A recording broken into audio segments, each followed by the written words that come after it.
Ok, nós vamos falar agora sobre o estado de alegria, que é um dos estados de consciência mais avançados, que é aquilo que chamam de bem-aventurança, né? É um estado de alegria plena. Quem é que viveu essa alegria intensa? O maior, talvez o maior expoente tenha sido Francisco de Assis, né? Francisco de Assis, eu estava lendo a biografia dele, um dos biógrafos dele diz que, na época, com certeza, se um psiquiatra fosse diagnosticar Francisco de Assis, ia classificar ele como tendo uma psicose maníaca. Por quê? Porque ele era o tempo todo rindo, feliz, pulando, alegre, aquela alegria o tempo todo, uma alegria intensa, né? Então ele era muito alegre, muito sorridente, e ele poderia ser facilmente classificado como psicótico maníaco, se fosse nos tempos atuais. Mas qual é a grande diferença? Né? Eu aprendi na terapia transpessoal que a diferença entre um louco e um iluminado é porque o louco ele atinge os mesmos níveis de consciência, estados alterados de consciência, mas ele não consegue, o doente mental no caso, né? Louco é um nome pejorativo. O doente mental ele não consegue voltar para a realidade, botar os pés no chão. Já o iluminado ele atinge os mesmos níveis alterados de consciência, mas também consegue voltar para a realidade, colocar os pés no chão e ter uma vida produtiva, trabalhar, etc., ganhar dinheiro, mas consegue atingir níveis avançados, estados alterados de consciência. E a alegria intensa é esse estado alterado. Agora veja, essa alegria não tem nada a ver com a falsa alegria. Porque existe a falsa alegria e a verdadeira alegria. Qual é a falsa alegria? A falsa alegria é exatamente a pessoa viver bebendo, indo para barzinho, fumando, ouvindo música alta. Tudo isso é uma falsa alegria. Por que é falsa? Porque essas falsas alegrias elas são usadas para esconder a tristeza verdadeira. Os homens profanos, segundo o Dr. Huberto Roden, o filósofo Huberto Roden, os homens ruidosamente alegres, eles são silenciosamente tristes. Eles têm uma tristeza interna dentro de si, né? E aí eles carregam essa sensação de tristeza dentro de si e tentam disfarçar essa tristeza com sexo, com drogas, com orgias, com barulho, com música alta, com cigarro, com bebida. Mas não é dessa alegria que eu estou falando. Eu estou falando de uma alegria silenciosa, uma alegria tranquila. E uma alegria que nasce das pequenas coisas. Então, uma pessoa que está nesse estágio de alegria, ela não precisa de nenhum estímulo grosseiro, né, para sentir alegria. Ela não precisa de nenhum narcótico, nada grosseiro. A alegria ela vem naturalmente com as pequenas coisas. Então, Roberto Roda, em seu livro Sermão da Montanha, aconselho você a ler, ele diz que a alegria dessas pessoas é a alegria a pessoa se sente alegre, por exemplo, quando vê uma criança vindo da escola, né? Quando vê o sorriso de alguém, quando vê o pôr do sol, quando vê a natureza. Bom, e qual é a chave dessa alegria? Como é que você faz para ter essa alegria? Uma das chaves, e é isso que eu vou falar mais adiante, no próximo módulo a gente vai falar sobre sexualidade, é exatamente a energia sexual. É dela que vem essa alegria toda, né?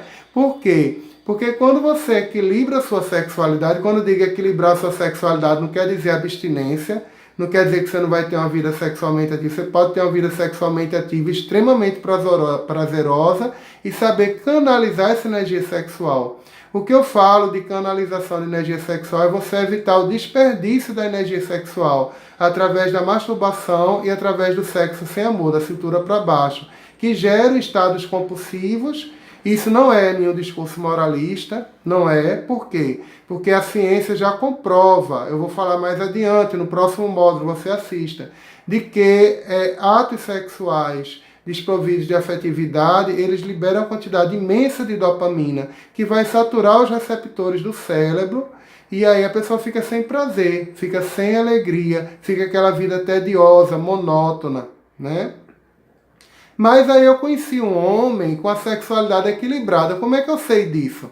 Não precisa perguntar. Como é que você sabe a sexualidade de uma pessoa? Ela está escrita na testa da pessoa. Você olhando para a pessoa, você sabe se ela tem a sexualidade equilibrada ou não.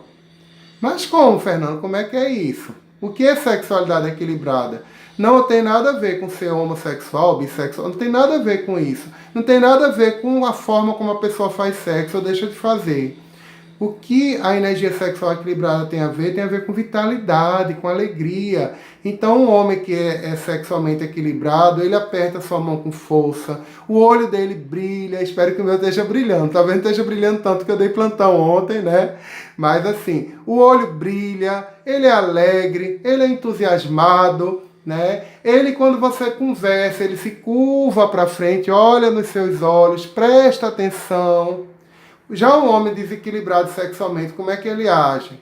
Ele é aéreo, ele fica olhando assim para os cantos, às vezes fica mexendo no celular, às vezes você está falando, ele está pensando em outra coisa, ele não tem muita paciência, é agitado, né? Tanto é que esse termo, a gente usa um termo vulgar, né? Mas que tem uma lógica científica muito grande, que as pessoas dizem assim, fulano não tem saco para esse tipo de coisa. Esse nome saco tem a ver com a bolsa escrotal, o nome vulgar, né, para a bolsa escrotal do homem, tem a ver com a energia kundalini, com a energia sexual. Por quê? Porque a energia sexual equilibrada faz com que a pessoa tenha uma paciência de Jó.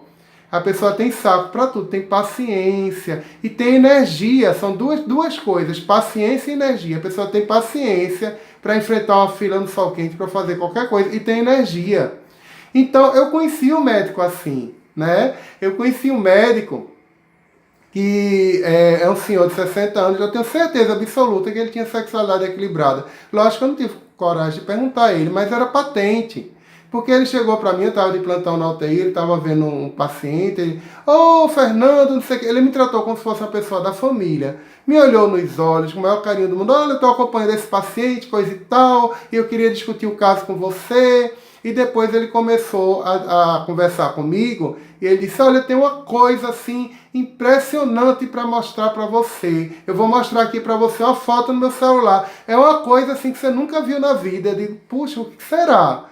Aí ele mostrou assim a fazenda dele, ele disse, eu tenho uma pequena fazenda e veja essa água que eu tirei foto do lago. Essa água é limpinha, é uma água fresca, veja que beleza, que lago maravilhoso, e um pedacinho de lago desse tamanho, mas ele tinha uma alegria tão grande, e ele disse assim, agora eu tenho uma coisa mais extraordinária para você para mostrar para você ainda. Eu disse, o que será? Ele disse, olha, veja, eu tirei foto dessa árvore, tá vendo o que tem nela? Eu disse, não. É um ninho com os ovos dos passarinhos. Veja que interessante, tinha os ovos lá dos passarinhos. E no outro dia eu fui lá e os ovos estavam quebrados. Isso significa que os passarinhos nasceram e saíram voando. Então ele passava essa alegria assim, impressionante, com coisas pequenas, com coisas bobas que o homem normal não presta nem atenção, né? E ele ficou procurando a foto. Ele disse, olha, eu tenho que mostrar essa foto a você de todo jeito. Ele procurou, não achou. Aí, enquanto ele procurava, ele foi me falando do currículo dele. Aí ele disse, olha, eu fui para a Alemanha, eu fiz doutorado e pós-doutorado com o doutor fulano de tal, em neurologia, em neurocirurgia. O homem, ele tinha um currículo, um nível intelectual lá em cima, que é outra característica. Se a pessoa equilibra a energia sexual, a intelectualidade se expande. Então a pessoa começa a aprender inglês, francês, piano, pintura, tudo. O nível de inteligência aumenta muito mais, né? Enquanto que um homem que tem a sexualidade desequilibrada, ele não tem paciência nem disciplina para estudar nada. Ele rapidamente, ele não tem, desculpa o termo, não tem saco mesmo, não tem paciência, né, de fazer aquilo. Bom, e aí, o que aconteceu? Ele não achou a foto. Ele disse, eu vou mandar por e-mail para você, porque eu tenho que achar essa foto, que é a foto, a coisa mais extraordinária que você já viu. Aí eu sei que depois ele terminou achando, aí ele mostrou para mim, ele disse, olha, tá vendo a foto? Eu achei. Aí disse, e que foto é essa? Ele disse, olha aí, veja só, veja que coisa linda, é um cavalo, e ele tá com o filhote do lado, o cavalo grande, a mãe, e o filhotezinho, o cavalo pequenininho do lado, que coisa mais linda, que coisa maravilhosa. Então o homem irradiava alegria o tempo todo, né? E eu fiquei impressionado, assim, eu fiquei de queixo caído, né? Então, gente, essa mensagem que eu gostaria de passar para vocês sobre a alegria, sobre a bem-aventurança, que tem muito a ver com a questão da sexualidade, que a gente vai falar no próximo módulo, ok? Então, se você tiver alguma dúvida, alguma consideração, pode fazer. Então, um grande abraço, muita paz e muita prosperidade.